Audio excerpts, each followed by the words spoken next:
You ever wonder why you're so tired, mentally, emotionally? Why you lie awake at night, overthinking every word you said in that meeting? Or why you second guess yourself before even sending a text? Here's the truth. It's not your job. It's not your past. It's not even the stress in your life. You're exhausted because you've handed your peace of mind to everyone but yourself. You've become a puppet to their opinions, a prisoner to their praise, a shadow cast by their judgment. And here's the brutal part. Most of them aren't even paying attention. They're too busy worrying about their own insecurities, just like you. So ask yourself this. Why are you burning yourself out trying to impress people who are barely looking? You don't need a new routine. You need to take back your power. Let me ask you something. How much of your day is spent scanning other people's faces just to see if they approve? You pause before you speak, rehearse your words, even adjust how you laugh, all to feel safe, all to make sure you fit in. Sound familiar, but here's the price. Every time you do that, you chip away at who you really are. You bury your truth just a little deeper. Over time, you're not living your life. You're performing someone else's script. You trade authenticity for acceptance. And here's the kicker. Even when you do everything right, it's never enough. Because the moment you become someone for them, you lose you. Is it really worth it? You weren't born to please people. Let that sink in for a second. Your purpose in life isn't to be liked. It's to become someone you deeply respect, you. But somewhere along the way, we flipped the script. We started living for applause instead of alignment. Marcus Aurelius said it best. We love ourselves more than other people, but care more about their opinions than our own. Let that quote hit. Isn't it strange? We know our hearts better than anyone else, yet we hand over our self-worth like it's up for vote. But you don't need their approval to be enough. You need your own. What would change in your life if you finally stopped chasing their permission and started living with your own conviction? Here's something no one tells you. Trying too hard to be liked doesn't make you stronger.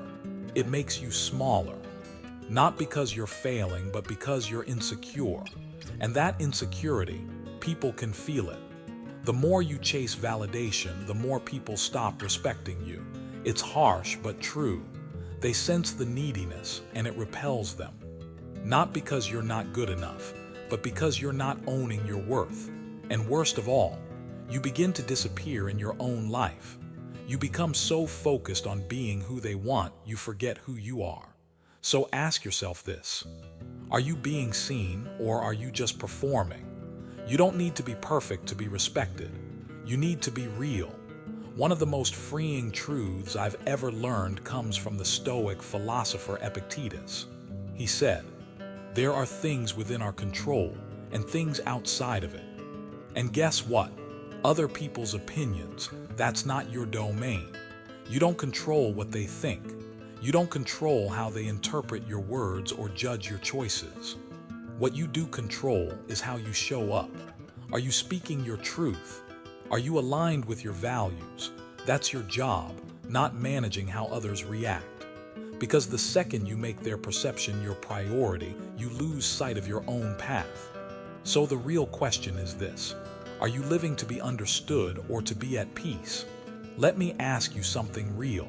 Are you living by your values or by what others expect from you?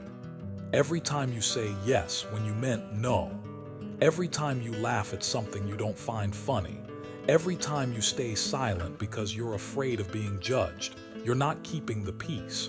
You're feeding a lie. And here's the danger. That lie doesn't stay small. It grows. It buries who you really are. Until one day you wake up and don't recognize yourself, not because you failed, but because you vanished. Living by someone else's script might earn you approval, but it'll never earn you peace. So here's the challenge. What would your life look like if you chose your values over their expectations? You don't have to be rude. You don't have to be cold, but you do have to be unshakable. Because life, S always going to come with noise, opinions, criticism, judgment. But your job isn't to silence the wind, it's to stand like a mountain. Think about that. When the wind blows against a mountain, it doesn't flinch. It doesn't shout back. It simply stands, solid, rooted, unmoved. That's what inner strength looks like. When you know who you are, when you're grounded in your truth, the opinions of others lose their power. They become background noise, present but powerless. So the next time someone questions your path, don't argue, don't shrink, just stand tall. Let them talk. You're the mountain.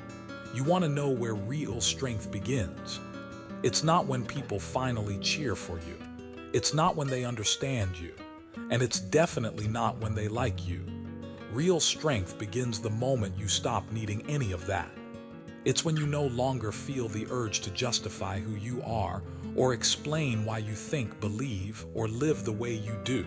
It's quiet, it's grounded, and it's powerful. Seneca once wrote, "I have begun to be a friend to myself." That's it. That's the shift. When you stop chasing applause and start building a relationship with yourself, you stop living for their approval and start living from your truth.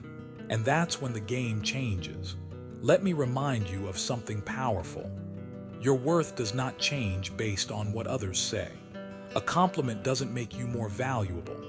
A criticism doesn't make you less. But most of us live like our value is on a scoreboard, constantly rising and falling based on likes, praise, or approval. That's not strength, that's slavery. Your worth isn't something you earn, it's something you own. And once you realize that, life shifts. You stop performing, you stop chasing, you stop shrinking. Because when you know your value, you stop trying to prove it. So next time someone tries to define your worth, remind yourself, it's not up for negotiation. Let's get honest for a second. Where in your life are you wearing a mask? Where are you pretending just to keep the peace? Where are you sacrificing your truth just to be liked? It's easy to lose yourself in the chase for approval, to smile when you want to speak up, to say I'm fine when you're breaking inside. But here's the question. What has all that pretending actually brought you? Has it made you more fulfilled, or just more exhausted, more connected, or more invisible? Because the truth is, every time you betray yourself to be accepted, you're trading freedom for comfort. And the longer you do it, the higher the cost. So, what's your silence really worth? There's a price for constantly trying to be what everyone else wants you to be. And it's not just exhaustion, it's anxiety. It's that lost feeling when you don't even know what you believe anymore. It's being pulled in so many directions that your soul feels scattered, fragmented. And in that process, you lose two of the most sacred things you'll ever have: your peace and your freedom. You start living in fear of rejection instead of alignment with truth. Because here's the reality. You can't serve two masters, yourself and the crowd. One will ask you to speak your truth. The other will demand your silence. So the question becomes, who are you really loyal to? Life's short. And at some point you have to decide, do you want to be accepted or do you want to be free? Because chasing approval might get you applause, but it'll never give you peace. Chasing popularity might get you followers, but it won't build your character. You'll just keep morphing like a chameleon, changing colors, changing tone, changing truth, depending on who's watching. But here's the tragedy. The more you change for them, the less of you remains. So what do you really want? To be liked by everyone for being something you're not? Or to be respected by a few for being fully, unapologetically you? This life isn't a dress rehearsal. Stop acting, start living. Marcus Aurelius, one of the greatest Stoic minds, kept a journal, not to impress anyone, not for fame, but to train his mind, to stay centered in a world that constantly tried to pull him off course. And that's what strong people do. Not perfect people, strong people. They've all faced rejection. They've all been misunderstood. That's not failure. That's the price of walking your own path. See, the Stoic path doesn't promise comfort, it promises clarity. It gives you power, not over others, but over yourself. So the next time you feel like you're on the outside, remember, you're not broken, you're just building something real, and real things take courage. Every challenge you face, every moment of rejection, judgment, or isolation, it's fire. And that fire, it has two choices.